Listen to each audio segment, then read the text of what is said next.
ya emaknya pendek masa anaknya kudu tinggi. Cuman paling kalau orang kampung ngomongnya gitu kan.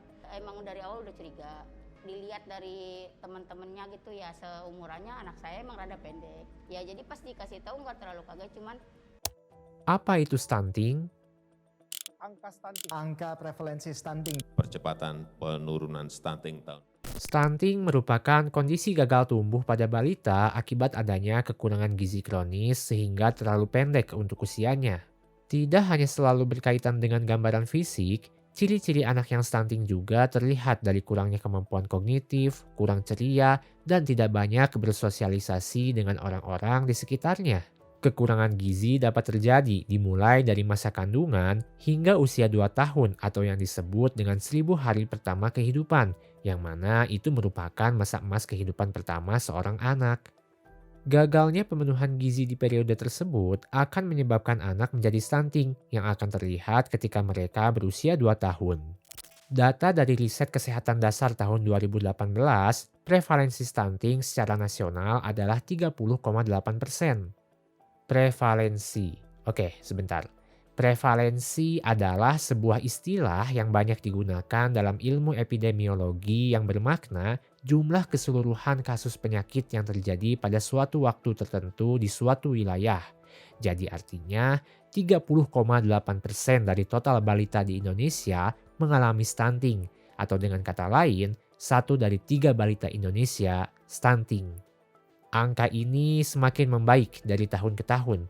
Tahun 2013, Indonesia berada di angka 37,2%. Di tahun 2022, angka ini terus mengalami penurunan menjadi 21,6%. Data WHO tahun 2020 menunjukkan 22% populasi balita dunia mengalami stunting. Kabar baik bagi Indonesia yang sudah berada di bawah rata-rata dunia jika kita asumsikan data di tahun 2020 masih sama dengan data yang ada di tahun 2023. Penurunan angka ini adalah hasil dari sebuah blueprint yang telah dirancang pada tahun 2018 dalam dokumen Strategi Nasional Percepatan Pencegahan Stunting 2018-2024. 14% di tahun 2024 harus kita bisa capai. Saya yakin 14%, 2 tahun tersisa.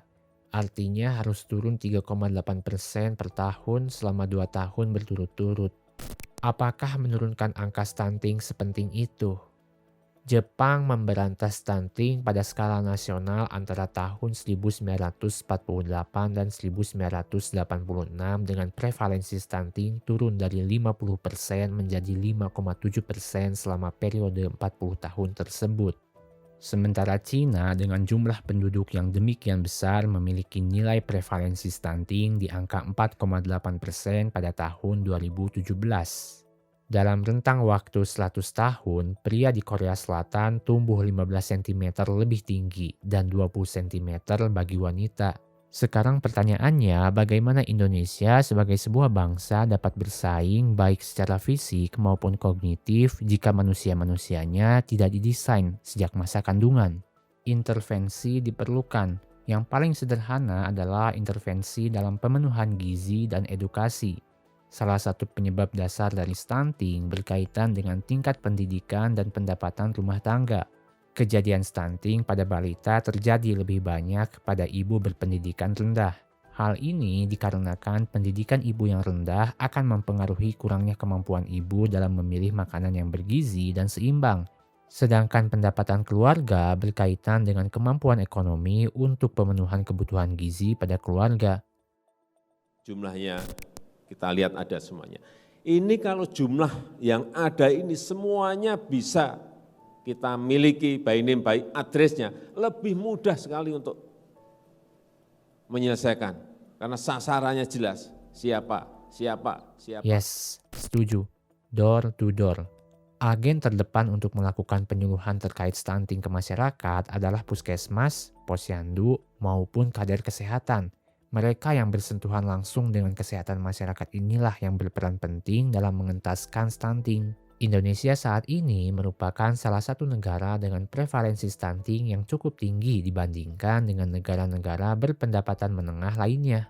Jika situasi ini tidak diatasi, maka dapat mempengaruhi kinerja pembangunan Indonesia, baik yang menyangkut pertumbuhan ekonomi, kemiskinan, dan ketimpangan. Jika stunting masih tinggi, bagaimana Indonesia bisa mengejar targetnya untuk mencetak generasi emas 2045? Ini adalah foto saya, nenek, dan ibu saya. Saya adalah kelahiran 2000-an. Ibuku kelahiran 1970-an.